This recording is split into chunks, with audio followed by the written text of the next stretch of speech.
Synchronous motor के बारे में पहली चीज़ जो मैंने आपको बताई थी वो ये है कि सेल्फ स्टार्टिंग नहीं होती। ठीक है, सेल्फ स्टार्टिंग नहीं है और स्टार्ट करने के लिए आपके पास 3 तरीके होते हैं। पहला तरीका कौन सा होता है? पहला तरीका is pony motor starting.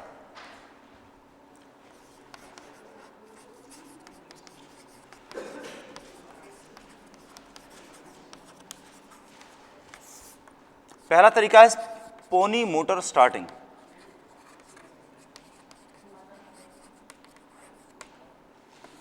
Pony motor का मतलब क्या हो गया? छोटी सी एडिशनल मोटर आपने लगाई, उस एडिशनल मोटर से आपने उसके रोटर को घुमाया, घुमा करके एक पर्टिकुलर स्पीड लिमिट तक ले गए जहां पर वो ऑटोमेटिकली पोल्स लॉक हो गए। इसमें यह ध्यान दीजिए कि इस केस में आपने आर्मेचर यानी कि स्टेटर के अंदर 3 फेज सप्लाई दे रखी है और रोटर यानी कि जो डीसी सप्लाई जहां देनी है वहां पे आपने डी सप्लाई, दोनों सप्लाई आपने इसके अंदर दे रखी है। ठीक। दूसरा तरीका है सिंक्रोनाइजेशन स्टार्टिंग।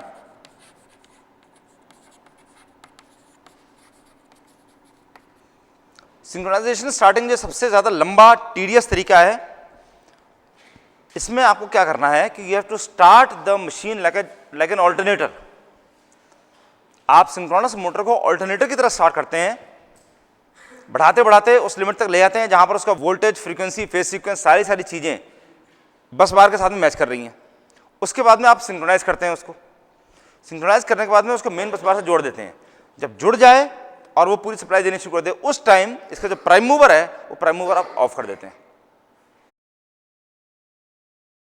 तो ये सिंक्रोनाइजेशन स्टार्टिंग है। लेकिन इसके साथ में आपको एक और चीज समझ में आ जानी चाहिए कि ऑल्टरनेटर अगर इतने बड़े कमरे के साइज का ऑल्टरनेटर अगर आपने बस बार्स में लगा रखा है और ऐसे में किसी वजह से कोई प्रॉब्लम हो जाती है और आपने ऑल्टरनेटर लगा रखा है, ग्रिड के अंदर सप्लाई दे रहा है और किसी वजह से उसकी प्राइम मूवर अगर फेल कर गया, तब क्या हो जाएगा? तो वही ऑल्टरनेटर क्या बन जाएगा? सिंक्रोनस मोटर बन जाएगा। इतने बड़े साइज के सिंक्रोनस मोटर बन जाएगा वो। ये प्रॉब्लम है। तो नेक्स्ट सेमेस्टर के अंदर स्विच गियर एंड प्रोटेक्शन जिस टाइम आएगा तो उसमें आप ये वाली चीज पढ़ेंगे कि ऑल्टरनेटर्स के प्रोटेक्शन जब जिस टाइम आप करते हैं तब एक बहुत इंपॉर्टेंट क्राइटेरिया ये होता है कि फेलियर ऑफ प्राइम मूवर से प्रोटेक्ट करना उसको बहुत जरूरी होता है। अगर प्राइम मूवर फेल हो जाए तो फौरन जो ऑल्टरनेटर से सप्लाई जो ग्रिड के अंदर भेजी जा रही है फौरन काट दीजिए। क्या है? ये 3 तार है, ये ऑल्टरनेटर है, ये 3 तार इसमें जा रहे हैं, इसमें से सप्लाई इधर दे रहा है और इसके साथ में आपने प्राइम मूवर जोड़ रखा है। ये प्राइम मूवर है और प्राइम मूवर जो है इस ऑल्टरनेटर को घुमा रहा है, गोल गोल घुमा रहा है और इसमें सप्लाई इसके अंदर पहुंच रही है। अगर किसी यहां इसके अंदर वो लगे होते हैं सेंसर्स, मतलब प्रोटेक्टिव डिवाइसेस लगा रखे होते हैं। सेंसर्स का मतलब वैसे माइक्रो सेंसर्स नहीं। अगर किसी भी वजह से प्राइम मूवर ने काम करना बंद कर दिया, इमीडिएटली ये यहां की जो सप्लाई है एकदम काट के अलग कर दीजिए, वरना क्या हो जाएगा? अगर ये कनेक्टेड रही कि पावर देने के बजाय पावर लेना शुरू कर देगा। और अगर इतने मेगावाट का अगर मान लीजिए पावर प्लांट था और इतने ज्यादा हैवी ड्यूटी पावर फीड कर रहा था तो उतनी पावर वो लेगा भी, कंज्यूम करेगा। There will be almost like a load of 4-5 शहर या मे बी 8-10 शहर का लोड एकदम से ग्रिड के ऊपर 1 सेकंड के अंदर बढ़ गया। ये चीज हो जाएगी। प्राइम मूवर के फेल करते ही ये वाला काम होना शुरू हो जाएगा। So there is a very serious problem. तो इससे बचाने के लिए उसके अंदर प्रोटेक्शन डिवाइसेस लगाए जाते हैं। ठीक है, तो यही चीज सिंक्रोनस मोटर स्टार्टिंग है, सिंक्रोनाइजेशन स्टार्टिंग। आप इसके ऑल्टरनेटर बनाइए, सिंक्रोनाइज करिए, सिंक्रोनाइज करने के बाद में जब ये सप्लाई देने शुरू कर दे तब उस टाइम इसके प्राइम मूवर को हटा दीजिए। प्राइम मूवर जैसे आपने हटाया क्या होगा? ये सप्लाई देने के बाद सप्लाई लेना शुरू कर देगा और 3 फेज सप्लाई इसके अंदर पहुंच रही है। रोटर के अंदर आपने सप्लाई दे ही रखी है DC, this will start behaving like a synchronous motor और कांस्टेंट स्पीड पर रन करता रहेगा। थर्ड स्टार्टिंग कौन सी स्टार्टिंग है जो आप लोगों ने पिछली बार पढ़ी थी? Induction motor starting.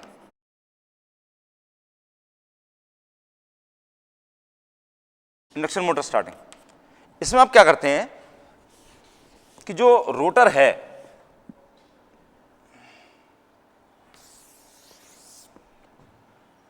मान लीजिए, मैं यहां पे समझाने के लिए प्रोजेक्टेड पोल टाइप रोटर, सिंक्रोनस मशीन्स के 2 रोटर कौन कौन से रोटर्स होते हैं? हाँ, स्मूथ सिलिंड्रिकल, सेलिएंट पोल। सेलिएंट और प्रोजेक्टेड पोल। सेलिएंट का मतलब उभरे हुए, बाहर निकले हुए, इसमें से कोई अगर एक कील बाहर निकली हुई then that will be known as salient, उसको सेलिएंट बोलेंगे कि वो बाहर निकली हुई, बाहर की तरफ निकली हुई है, ठीक है। तो सेलिएंट का मतलब उभरे हुए, बाहर की तरफ निकले हुए, तो वो चीज होती है। तो ये रोटर है, सेलिएंट पोल मैंने बना दिया यहाँ पे, ये देखो ये पोल इसमें बाहर निकले हुए हैं,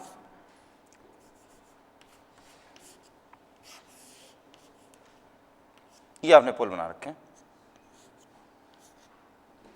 स्मूथ सिलिंड्रिकल कैसा होता है? स्मूथ सिलिंड्रिकल का जो रोटर है that rotor would have been like this, इसके अंदर स्लॉट्स कटे हुए हैं और स्लॉट्स के अंदर आपने वाइंडिंग कर रखी है, स्मूथ सिलिंड्रिकल। और सेलेंट पोल बेसिकली ये वाला है, सेलेंट और प्रोजेक्टेड पोल, पोल्स प्रोजेक्टेड है। इसमें क्या करते हैं कि जो पोल फेसेस हैं इसके अंदर आप कॉपर की बास लगा करके उनको शॉर्ट कर देते हैं, and this is known as damper winding, इसे कहते हैं डैम्पर वाइंडिंग।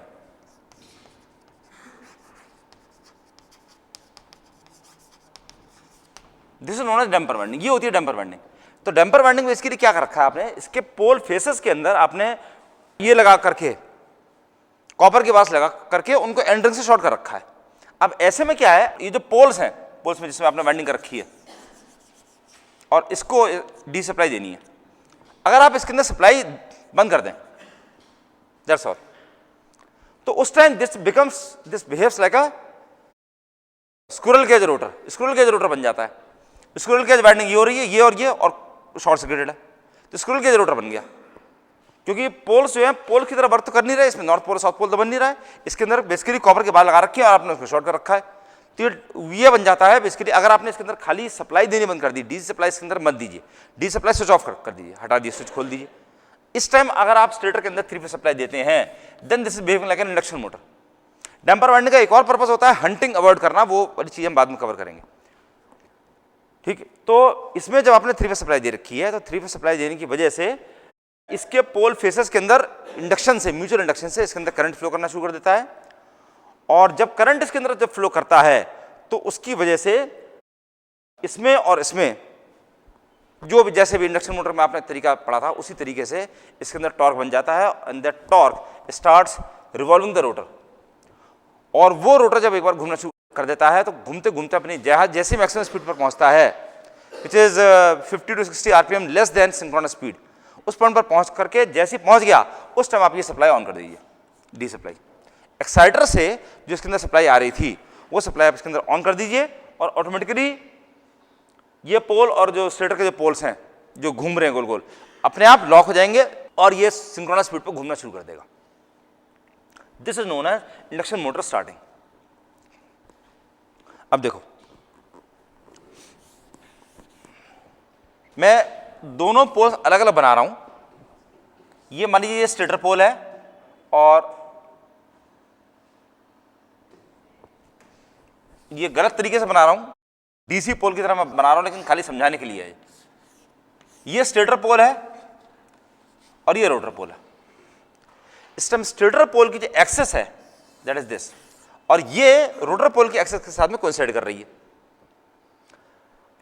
ये दोनों ऐसे ही एक दूसरे को ऊपर कोइंसाइड करते हुए गोल गोल घूमते रहेंगे अगर आपने इस पर लोड नहीं लगा रखा है तो। अगर आप इसको लोड बढ़ा देते हैं तब क्या होगा, स्टेटर पोल अगर ऐसा है तो रोटर पोल रहेगा ऐसा।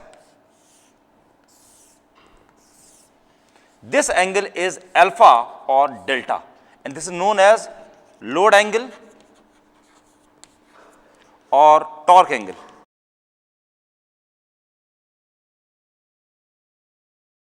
कुछ जगह अल्फा यूज होता है, कुछ जगह डेल्टा यूज होता है। और प्लीज रिमेंबर कि ये दोनों अपने बीच में अल्फा एंगल रखे रखे रखे गोल गोल घूमते रहेंगे। दोनों सेम स्पीड पर घूम रहे हैं, घूमने की स्पीड सेम है, स्टेटर पोल की और रोटर पोल की दोनों की घूमने की स्पीड सेम है। तो ओनली डिफरेंस है कि उन दोनों के बीच में एक एंगल आ गया है। पहले अगर वो ऐसे जा रहे थे अब वो ऐसे हो गए हैं और अभी भी ऐसे जा रहे हैं। जैसे क्या है, इसको इस तरह देखो कि दो लड़के अगर दौड़ रहे हैं तो दो तरीके दौड़ सकते हैं कि दोनों ऐसे हैं एक साथ दौड़ रहे हैं, दोनों की स्पीड 5 किलोमीटर पर आवर की स्पीड है, दोनों 5 किलोमीटर पर आवर की स्पीड से इधर भाग रहे हैं। दूसरा तरीका एक चीज क्या है, एक की 5 है दूसरे की 4 है, तो कैसे जाएंगे, समझे, वो वाला पीछे होता जाएगा। तीसरी चीज क्या है कि दोनों की 5 है लेकिन दोनों में डिफरेंस इतना था, अब दोनों सेम स्पीड से चलते हुए जाएंगे, ये नहीं कि उनके बीच का डिस्टेंस कम हो रहा है, डिस्टेंस ज्यादा हो रहा है, सेम स्पीड पे चलते हुए जा रहे हैं, लेकिन उन दोनों के बीच में एक डिफरेंस है। दैट डिफरेंस अगर रोटरी फॉर्म में अगर आप देखते हैं, that difference is basically alpha और डेल्टा, ये वाला है। तो इस तरह से ये जो लोड एंगल और टॉर्क एंगल, ये वो एंगल है which is counter acting the effect of load.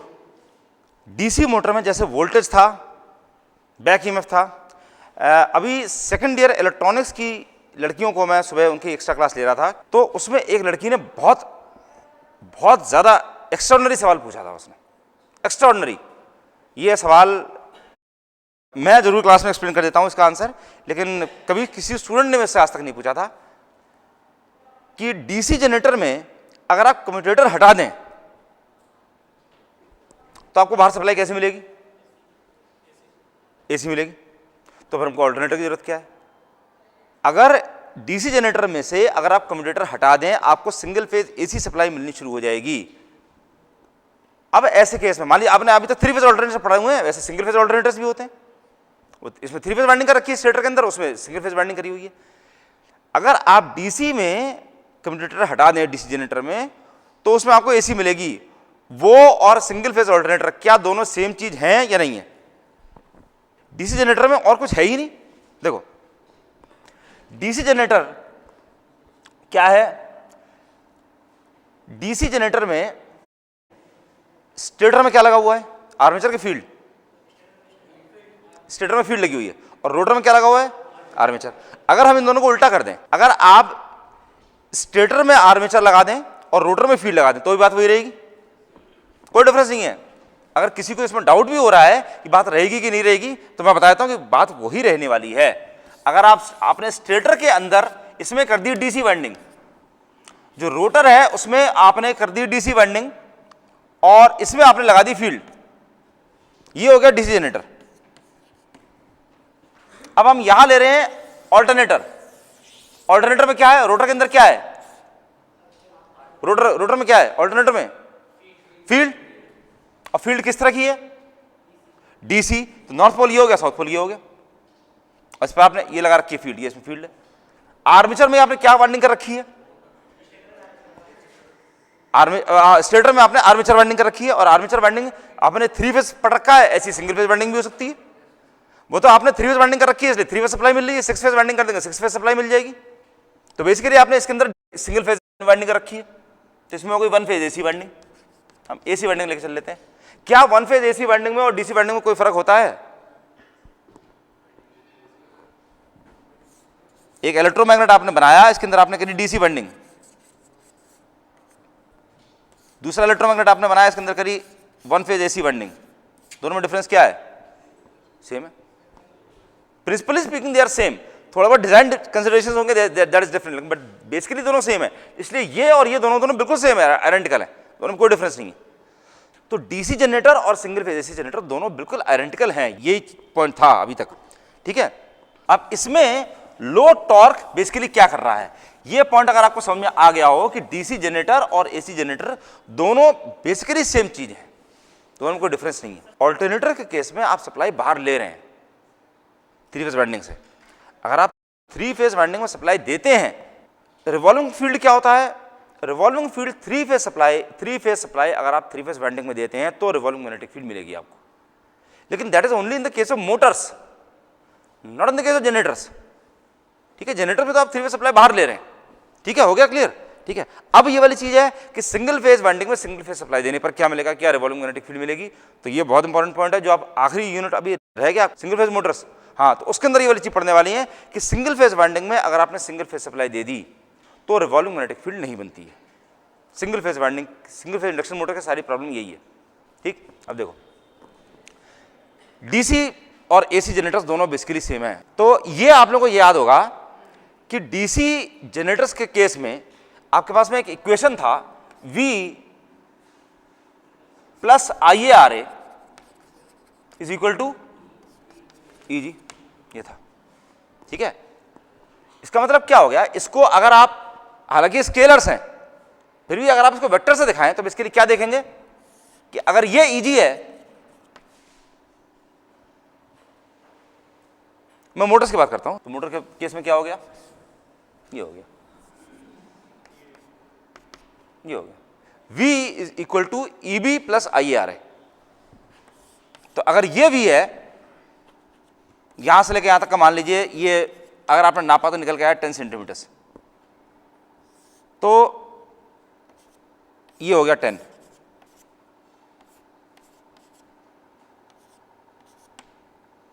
ये 1, ये 9, तो ये V है और ये IR है। क्लियर है ये वाली चीज? नहीं, ये EB है, ये EB है और ये IR है। समझ में आ रही है वाली चीज? अगर आप स्केलर्स की तरह से अगर इसको देख रहे हैं तो V अगर ये है तो V is equal to EB plus IR है। इसका मतलब टोटल सम अगर यहां से यहां तक करेंगे 10 सेंटीमीटर इधर गए, 10 सेंटीमीटर इधर गए, तो कुल मिलाकर बेसिकली 0 हो गया। तभी V minus IRA minus EB will be equal to 0। Clear? यही चीज सेम फॉर्मूला डीसी मोटर्स के अलावा एसी जो सिंक्रोनस मोटर्स हैं उनके केस में भी सेम चीज है। इसके केस में क्या है, कैसे है, ये वो सप्लाई वोल्टेज है VL, इसकी वजह से जितना बैक ईएमएफ बना, जैसे कि डीसी मोटर्स के केस में बैक ईएमएफ बनता था वैसे इसके केस में बैक ईएमएफ बनता है। जैसे इसमें बैक ईएमएफ बना, वो बैक ईएमएफ ये रहा, दिस इज EB। इनका रिजल्टेंट क्या हुआ, ये रहा इनका resultant, this is ER resultant EMF, और जो करंट उसके अंदर फ्लो करी, जो करंट उसके अंदर सप्लाई के अंदर गई है, that current is this IL। VL और IL इनके बीच में एंगल है फाई। ये छोटा सा वेक्टर डायग्राम आपका काफी टाइम खा सकता है अगर आपको समझ में नहीं आया तो। VL, IL, ER, EB। Problem क्या है, सिंक्रोनस मोटर एक कांस्टेंट स्पीड मोटर है। इंडक्शन मोटर में आप जानते हैं क्या होता है, अगर आप लोड बढ़ा देंगे स्पीड की वैल्यू कम हो जाएगी, रिएक्शन होगा, उसका रिएक्शन क्या होने वाला है, स्पीड की वैल्यू कम हो जाएगी। स्पीड की वैल्यू को काउंटरैक्ट करने के लिए, क्योंकि लोड उस पर ज्यादा पड़ रहा है, इसलिए वो करंट ज्यादा खाएगी, इसीलिए वो करंट ज्यादा लेने वाली है।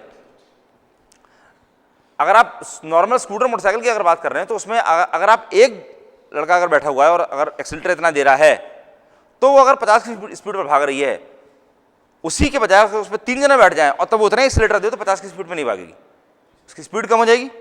ठीक है, 20 स्पीड कम होने वाली है।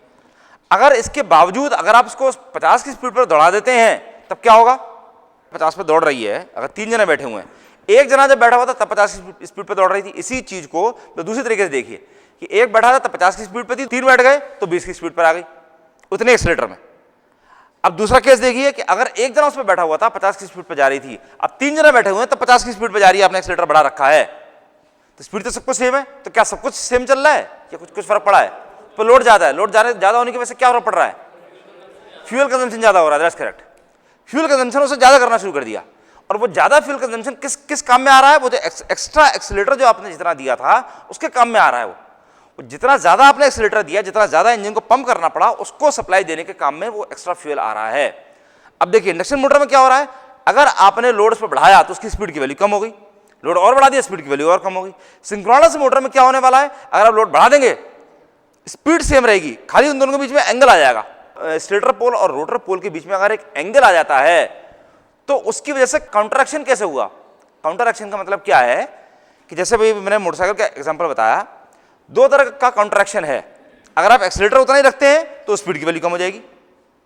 दूसरा काउंटर एक्शन क्या है, मतलब काउंटर एक्शन का मतलब क्या है कि आपने कोई एक्शन किया, उसका रिएक्शन क्या हो रहा है, रिएक्शन भी तो होना चाहिए, every action as an equal and opposite reaction. तो क्या है, उसमें 2 तरह के रिएक्शन थे। अगर आपने एक्सीलरेटर सेम रखा है तो स्पीड उसकी कम हो गई, अगर स्पीड सेम रखी है तो फ्यूल कंजम्पशन ज्यादा हो गया। इस केस में क्या हो रहा है, इस केस में खाली इतना सा हो रहा है कि एंगल वेरी कर गया। इस एंगल के वेरी करने की वजह से क्या फर्क पड़ रहा है, ये प्रॉब्लम है।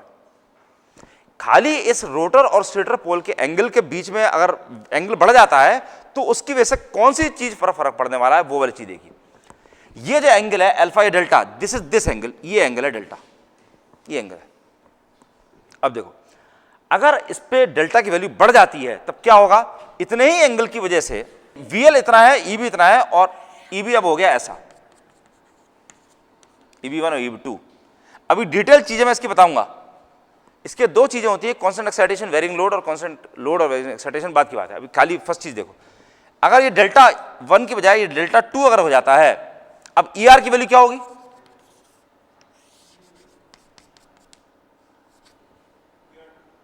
ये ER2 हो गया, ER1 की जगह ER2। अगर ER की वैल्यू इतनी बढ़ गई तब IL की वैल्यू ऐसा हो जाएगा। ऐसा क्यों है? देखो, IL क्यों बढ़ेगा? IL क्या है? IL वो करंट है जो उसके आर्मेचर के अंदर खींचा जा रहा है, जो उसका रोटर है। ये मान लीजिए स्टेटर है, ये उसका रोटर है। रोटर के अंदर आपने डी सप्लाई दे रखी है, नॉर्थ पोल साउथ पोल, एक मिनिमम वैल्यू ऑफ वोल्टेज ले रहा है, उसकी वजह से एक मिनिमम वैल्यू ऑफ करंट उसके अंदर फ्लो कर रही है, बात खत्म हो गई। इसमें कोई फर्क नहीं पड़ने वाला, आप लोड का कितना ही बढ़ा दीजिए, इसके अंदर उतनी करंट जाता रहेगा। तो एक्सेसिव लोड बढ़ाने पर जो एक्स्ट्रा करंट जाएगा वो करंट कहां जाने वाला है? स्टेटर के अंदर। स्टेटर में लगा रखा है आर्मेचर। लोड अगर ज्यादा करेंगे तो आर्मेचर ही ज्यादा करंट खाता है, लोड अगर कम करेंगे तो आर्मेचर करंट की वैल्यू कम हो जाएगी। तो आर्मेचर के अंदर करंट कौन सी जाने वाली है? ये लोड करंट जो IL है, ये IL कौन सी है? वो करंट है जो इसके अंदर जा रही है। यहां पर आपने सप्लाई वोल्टेज VL दे रखा है, उसकी वजह से इसके अंदर जो फेज करंट जा रही है दैट करंट इज IL, यही तो करंट है। और बैक ईएमएफ जो बन रहा है, बैक ईएमएफ भी इसके अंदर ही बन रहा है, उल्टा रिवर्स वाला जो वोल्टेज होता है वो इसके अंदर बन रहा है, ठीक। तो VL की वजह से IL इसके अंदर जा रही है। इसके स्टेटर की जो इंपीडेंस है, that impedance is constant. VL आपने इतना दिया था, लोड आपने कम रखा था, तो उसकी वजह से EB इतना चल रहा था। EB उल्टा है। EB कैसा है? अगर DC केस होता तो VL की EB बिल्कुल इसके ऑपोजिट होता, कोई एंगल जैसी कोई चीज नहीं होती। इस केस में एंगल आ रहा है, क्यों? क्योंकि रेजिस्टेंस के साथ में रिएक्टेंस भी है, तो रिएक्टेंस की वजह से एंगल आ रहा है। तो इसमें ये एंगल आ रहा है, और ये वाला जो एंगल बन रहा है डेल्टा, ये डेल्टा बेसिकली ये वाला एंगल है। जितना एंगल वहां पे आएगा स्टेटर पोल और रोटर पोल में, वही एंगल बेसिकली यहां पे आने वाला है। लोड बढ़ा देंगे, एंगल की वैल्यू बढ़ जाएगी। EB उतना ही है, जितना EB ये था उतना ही EB ये है, लेकिन the angle has increase to this. तो इसका रिजल्टेंट जो है वो ER1 के बजाय अब हो जाता है ER2। As you can see ये रिजल्टेंट EMF की मैग्नीट्यूड बढ़ गया है। ER2 और बढ़ जाएगा तो IL1 की जगह IL2 भी बढ़ जाएगा। मैं खाली ये वाली चीज समझाने की कोशिश कर रहा हूं कि IL क्यों बढ़ रहा है, बस। ER क्यों बढ़ रहा है वो वाली चीज तो क्लियर है, वो तो वेक्टर से समझ में आ रहा है हम लोगों को कि EB क्योंकि इधर से इधर घूम गया, तो ऑटोमेटिकली ज्योमेट्रिकली अगर आप देख रहे हैं तो ER1 की जगह ऑब्वियसली ER2 इतना बड़ा हो जाएगा। लेकिन पॉइंट क्या है कि उसकी वजह से IL छोटे की वजह से बड़ा कैसे हो गया छोटे की जगह, वो वाली चीज मैं बता रहा हूं। पॉइंट समझ में आ गए इतना यहां तक का? VL क्या है? VL वो वाला वोल्टेज है जो आपने स्टेटर के अंदर दे रखा है। IL कौन सा करंट है? जो स्टेटर के अंदर जा रहा है। तो VL और IL जो जा रहे हैं उसके अंदर, वो कैसे IL प्रोड्यूस कर रहा है? IL क्यों अंदर खींचा जा रहा है? VL अंदर आपने भेजा, probably the most important sentence अब जो मैं बताने जा रहा हूं। आपने VL अंदर डाला, VL की वजह से अंदर EB बना, इनका रिजल्टेंट आया ER। ये ER बेसिकली क्या है? ये वाला है। वो ER इन वाइंडिंग के अंदर घूम रहा है। ये वाली चीज समझ लीजिए कि ये पूरी वाइंडिंग्स हैं। इधर से आपने VL फोर्स लगा रखा है, इधर से EB फोर्स लगा रखा है। तो न्यूटन का फोर्स इधर से लगाया, 90 न्यूटन का इधर से लगाया, तो टोटल फोर्स पर कितना है? 10 Newton in this direction, that's all. Minus हो गया भाई, 90 न्यूटन तो कैंसिल हो गया, 10 न्यूटन ही तो बचा।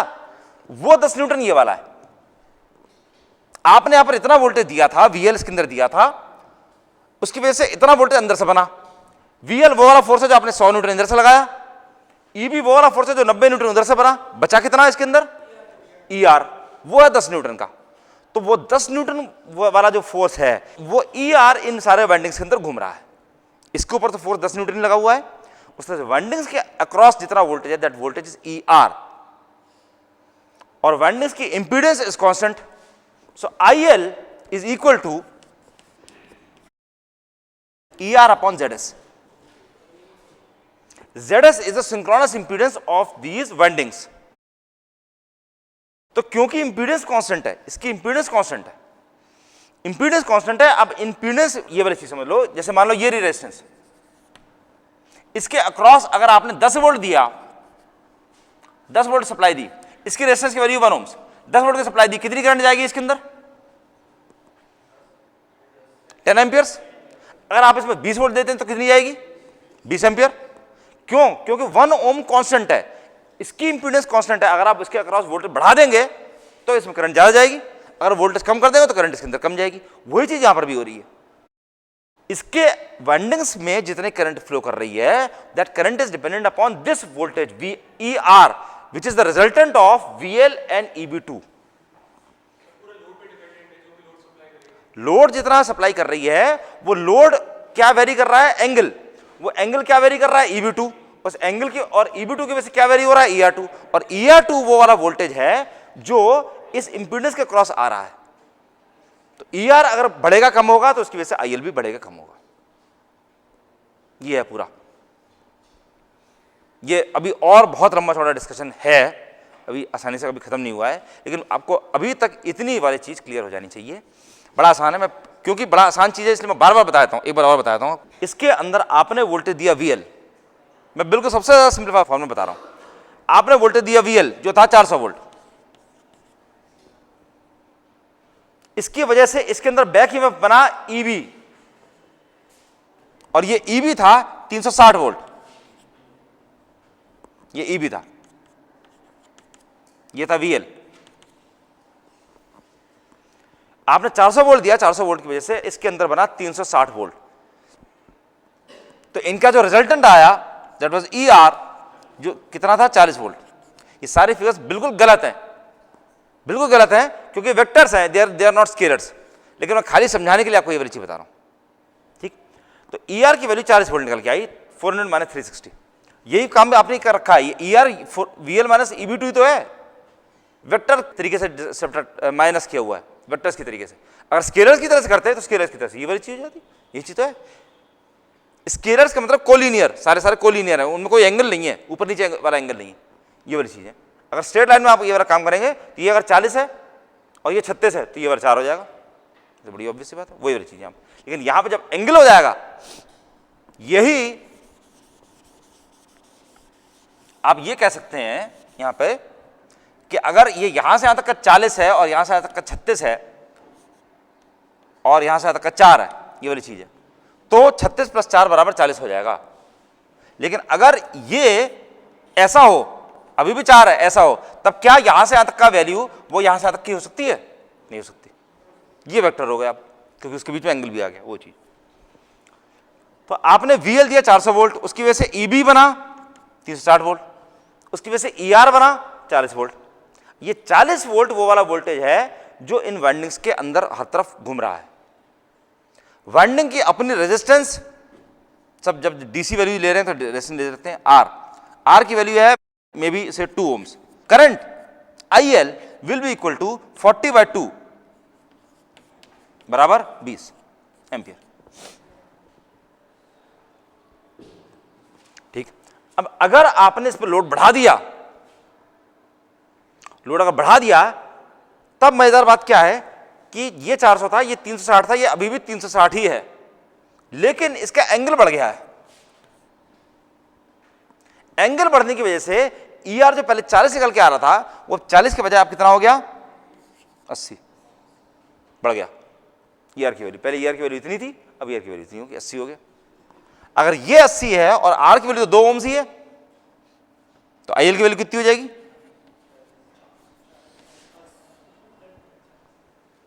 ये है पॉइंट। ये पूरा सीक्वेंस है VL, EB, ER, R। अब मैं सही वैल्यू लिख सकता हूं यहां पे। तो पूरा सीक्वेंस बेसिकली क्या हो गया? VL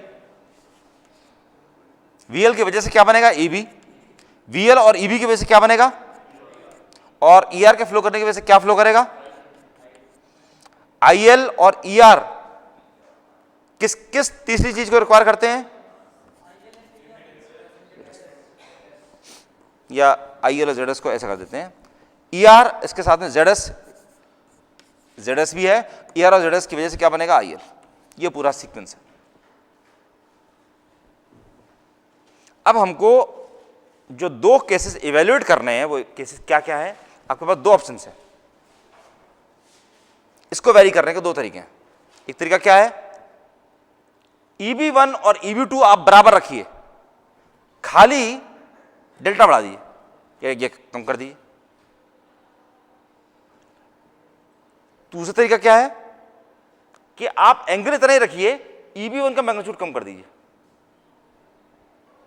ये अलग केस है, ये अलग केस है। एंगल आपने उतना ही रखा है, खाली बैक ईएमएफ जितना बन रहा था बैक ईएमएफ आपने कम कर दिया। नॉर्मली ऐसे में ये सवाल दिमाग में आना चाहिए कि बैक ईएमएफ तो हमारे कंट्रोल में है नहीं, बैक ईएमएफ हम तो कंट्रोल कर नहीं सकते, बैक ईएमएफ अपने आप कैसे कम हो जाएगा, बैक ईएमएफ तो अपने आप बन के अंदर से आ रहा है। इसके लिए सिंक्रोनस मोटर के 3 मोड्स ऑफ ऑपरेशन होते हैं।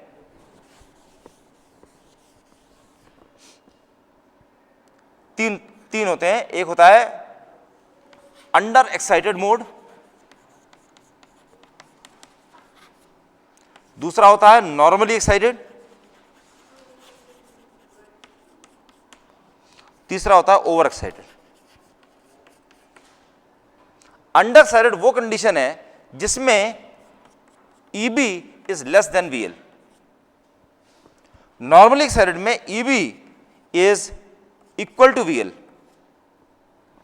ओवर एक्साइटेड के अंदर EB is more than VL।